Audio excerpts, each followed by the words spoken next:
Hello everyone, thank you very much for joining me. Quick reminder, if you leave a like on your way out, that'll go a long way for us. And yeah, appreciate you guys who continue to do those things. So today, I have some things that I've been asked to address. So the first thing that I want to talk about is that I know a lot of souls out there are having some dark conversations with themselves. And you should know that's normal.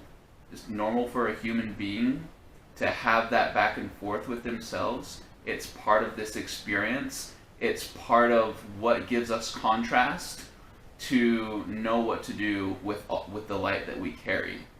So in this time, the reason that you might be having dark conversations with yourself that seem a little bit exaggerated, where there seems like there's some boiling point that's been reached.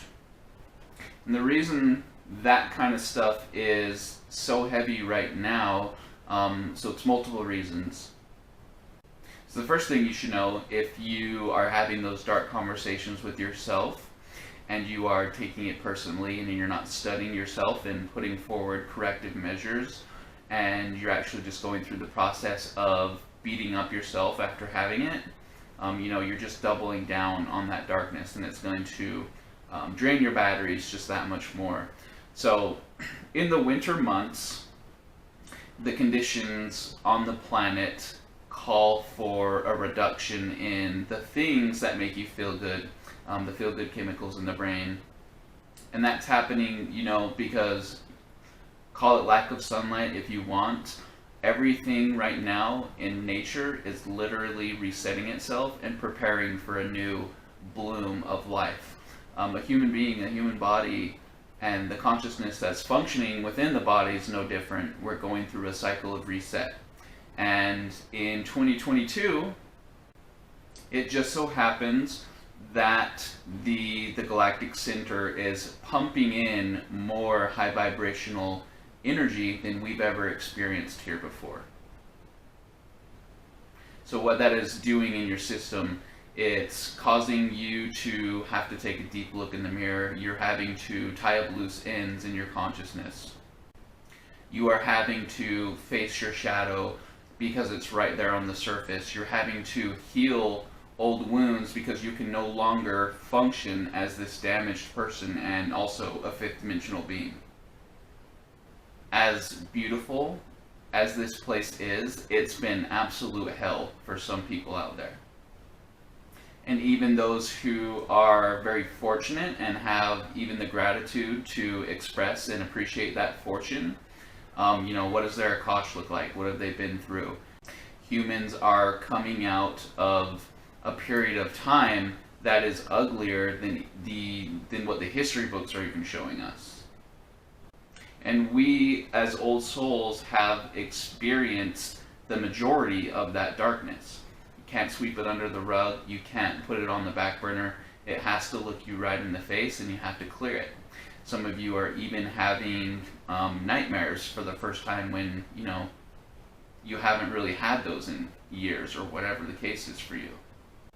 So we are dealing with all of that darkness, and we are also receiving and holding in our system and in our consciousness more information from the higher self.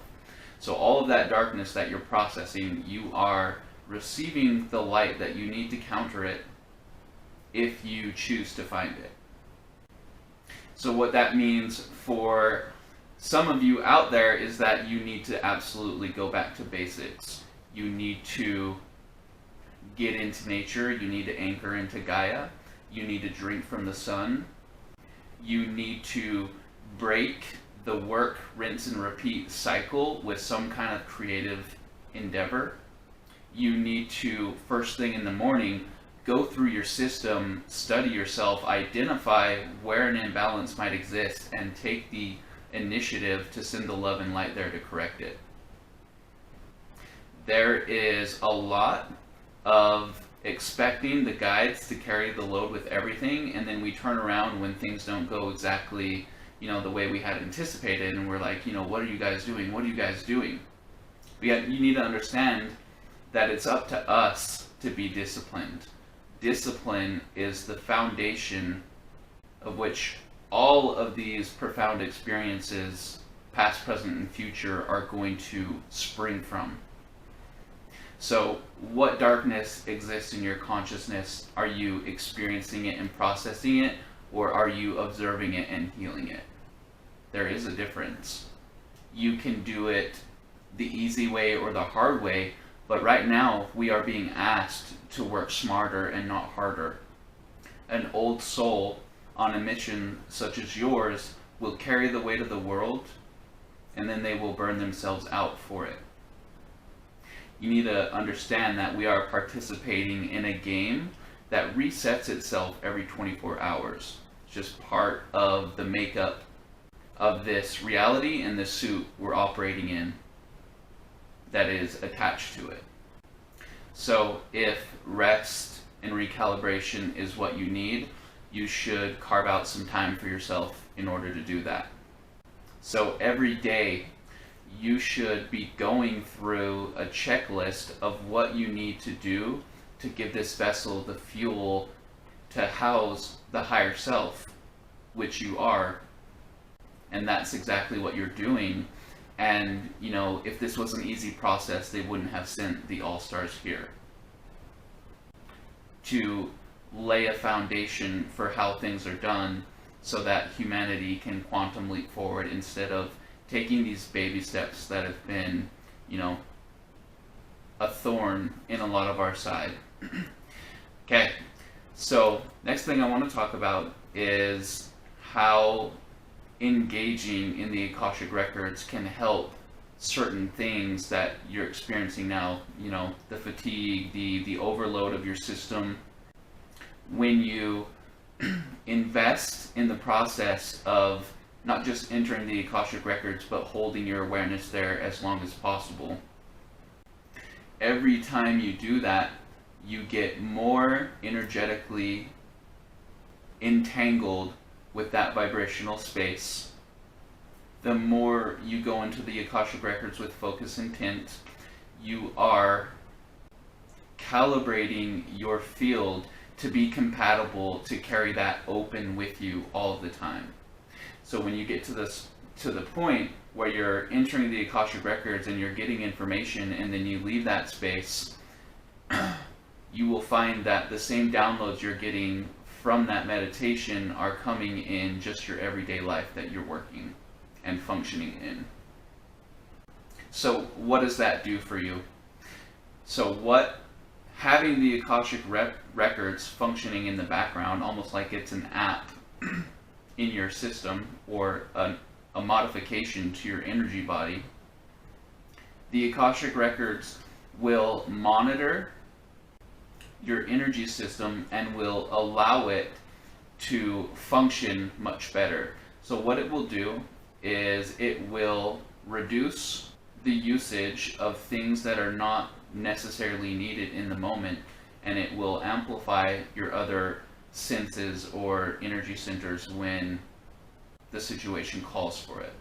So what this does is it allows the chatter of the mind to be a lot quieter. It allows you to reduce environmental influences like frequencies and toxins and whatever else is out there in the air, water, and the earth that shouldn't be. It allows you to vibrationally stay in a position to repel the negative side effects of those things. And it will quiet everything going on in the subconscious, and that will allow for the inner voice to come through much clearer, and it will allow you to retain a lot more of what is being fed to you, information-wise. So anyways, the Akashic Records is much more than just a jump in, jump out singular experience. You're completely reworking your vibration and your energy field to be compatible with universal intelligence so that you can get the information that you need to get in order to either, relay to other people or to improve and gain insight over your own circumstance. Anyway, thank you very much for watching. If you enjoyed this content, please leave a like and engage in the comments, and we will see you next time.